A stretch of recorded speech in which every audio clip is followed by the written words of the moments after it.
ছাত্র জনতার আন্দোলনে গত ৫ আগস্ট শেখ হাসিনা সরকারের পতন ঘটে।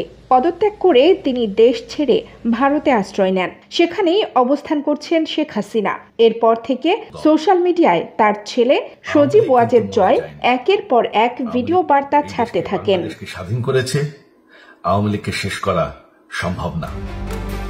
কখনো তিনি বলেন এদেশের মানুষের দায় দায়িত্ব আর তাদের নয়। তার মা শেখ হাসিনা আর কোনোদিন রাজনীতিতে ফিরবেন না। তিনি ও তার পরিবার আর কোনোদিন রাজনীতিতে আসবেন না বলে জানান। আবার কয়েকদিন পর অপর এক ভিডিও বার্তায় বলেন রাজনীতিতে খুব শিগগিরই ফিরছেন তারা।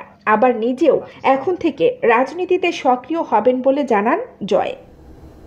আপনারা জানেন সামনে এভাবে একের পর এক ভিডিও বার্তা দিয়ে জনগণকে বিভ্রান্ত করছেন বলে অনেকে মনে করছেন, কারণ ভিডিওগুলো বিশ্লেষণ করলে দেখা যায় বার্তাগুলো স্পষ্ট নয়। এক এক সময় এক এক ধরনের কথাবার্তা বলছেন জয়। তাই এইসব ভিডিও বার্তার মধ্যে একটি কথা নিয়ে বেশ আলোচনা হয়েছে। জয় বলেছিলেন তার মা শেখ হাসিনা আগেই পদত্যাগের সিদ্ধান্ত নিয়েছিলেন, তবে হঠাৎ করে এই কথা থেকে একেবারে ইউটার্ন নিলেন তিনি। সরকার পতন করে নতুন সরকার আসার সাংবিধানিক অনুযায়ী শুধুমাত্র একটি উপায় আছে, সেটা হচ্ছে নির্বাচন। সর্বশেষ রোববার রাতে এক্স বার্তায় জয় জানালেন নতুন কথা। তিনি বলেন শেখ হাসিনা ঢাকা ছাড়ার আগে ও ঢাকা ছাড়ার পর এ পর্যন্ত কোনো বিবৃতি দেননি। সজীব ওয়াজেদ জয় রাত 11:55 নিজের ভেরিফাইড অ্যাকাউন্ট থেকে এই বার্তা দেন।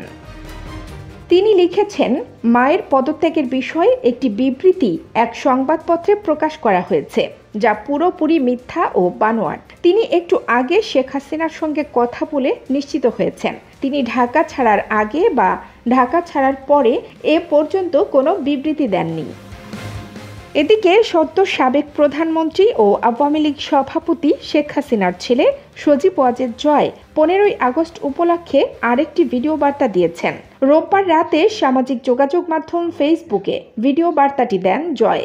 এই 15ই আগস্ট আমার আহ্বান আপনাদের প্রতি, শান্তিপূর্ণভাবে 32 নম্বরে গিয়ে ফুল দিয়ে আসবেন। ভিডিও বার্তায় জয় বলেন সবাই জানেন, নিজের চোখে দেখেছেন, জাতির পিতা বঙ্গবন্ধুর ঐতিহাসিক 32 নম্বর বাসা পুড়িয়ে ফেলা হয়েছে। যে বাসায় বঙ্গবন্ধুকে হত্যা করা হয় তার পুরো পরিবারকে হত্যা করা হয়। যে বাসায় 75-এর খুনিরাও ধ্বংস করার সাহস পায়নি। যে বাসা এতদিন বঙ্গবন্ধুর মিউজিয়াম ছিল, সেই বাসাকে তারা পুড়িয়ে ফেলেছে। তিনি বলেন বঙ্গবন্ধু একটি দলীয় বিষয় নয়, বঙ্গবন্ধু হচ্ছেন জাতির পিতা। বঙ্গবন্ধু না হলে আজ আমরা বাংলাদেশ হতাম না, আজকে আমরা পাকিস্তান হয়ে থাকতাম। সামনে 15ই আগস্ট, সেই কাল রাত, যেই রাতে বঙ্গবন্ধু এবং আমার পরিবারকে হত্যা করা হয়। 75-এর খুনিরাও ধ্বংস করার সাহস পায়নি। যেই বাসা এখন সজীব ওয়াজেদ বাঙালি জাতির কাছে আহ্বান জানিয়ে বলেন আপনারা যদি স্বাধীনতার চেতনায় বিশ্বাস করেন, আপনারা যদি বাংলাদেশকে ভালোবাসেন, এই যে বাংলাদেশে বাস করছেন এবং এটাকে মেনে নেন যে বঙ্গবন্ধু আপনাকে স্বাধীনতা দিয়েছে, আমাদেরকে স্বাধীনতা দিয়েছে। 15ই আগস্ট আপনাদের প্রতি আহ্বান, শান্তিপূর্ণভাবে ধানমন্ডির 32 নম্বরে গিয়ে ফুল দিয়ে আসবেন।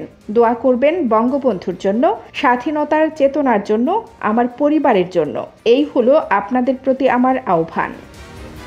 কানিস ফাতেমা, নিপা, খবর সংযোগ।